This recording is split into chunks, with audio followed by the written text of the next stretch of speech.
एक भारी पिटाई वाला स्टॉक भी एक बाउंस बैक अटेम्प्ट कर रहा है, वो है REC। इस पर भी एक बार नजर डालते हैं। एक बार वागले साहब से इसके चार्ट पर राय लेते हैं। वागले साहब, PFC REC दोनों ही आज बाउंस बैक के मूड में हैं, दोनों की अच्छी खासी पिटाई हुई है। 1.5% ऊपर REC दिख रहा है इस समय सर। जरा एक बार इसका चार्ट देखें आज। दीपांशु, आपने एक्चुअली सही वर्ड का इस्तेमाल किया, ये बाउंस बैक ही है। और REC 460 450 के दो स्ट्रॉन्ग सपोर्ट लेवल्स है, और ये लगभग 520 से 3 दिनों में 450 आके अभी ये बाउंस बैक हो रहा है, जो मुझे लगता है और एक्सटेंड हो सकता है। 473 के करंट भाव पे मुझे लगता है ये कम से कम 480 485 तक जाना चाहिए।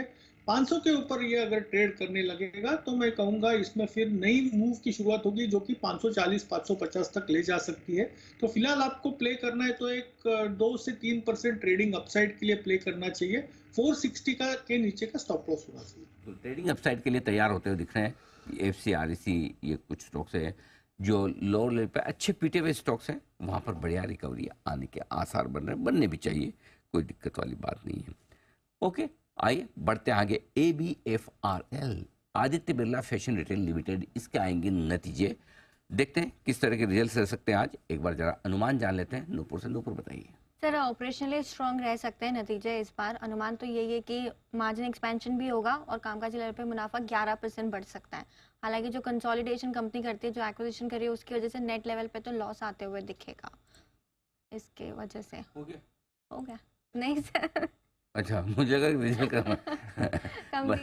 बताइए। आय देखे तो करीबन 7% की ग्रोथ वहाँ पे लेके चल रहे। 3860 करोड़ का आपका जो है वो कंपनी की आय आती हुई दिख सकती है कामकाजी लेवल पे। जैसे कि मैंने कहा 11% की उम्मीद है यहाँ पर, 490 करोड़ आते हुए दिखेगा। मार्जिन भी पिछली बार 12% के थे, इस बार 13% के मार्जिन आ सकते हैं। हालांकि नेट लेवल पे आपको लॉस आते हुए दिख सकता है। 20 करोड़ का अनुमान है, पिछली बार मुनाफा हुआ था 11 करोड़ का। कंपनी ने जो एक्विजिशन किए, TCNS का कंसोलिडेशन और D2C सब्सिडी ये जो आए, उसकी वजह से घाटा आते हुए दिख सकता है। स्टोर एक्सपेंशन लगातार यहाँ पे हो रहे हैं, जिसकी वजह से ग्रोथ आपको आती हुई दिखेगी। पैंटालून्स पे नजर रखनी है, 7 से 8% की ग्रोथ लेके चल रहे हैं। मदुरा के जो स्टोर है वहां पर भी आपको 4 से 5% की ग्रोथ आती हुई दिख सकती है।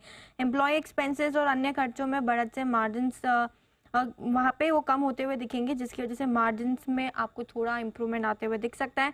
डिमांड ग्रोथ और स्टोर एडिशन और जो सेम स्टोर सेल्स ग्रोथ होती है उस पर भी रखेंगे नजर। तो ऑल इन ऑल ऑपरेशनली अच्छा क्वार्टर रह सकता है ABFRL के लिए।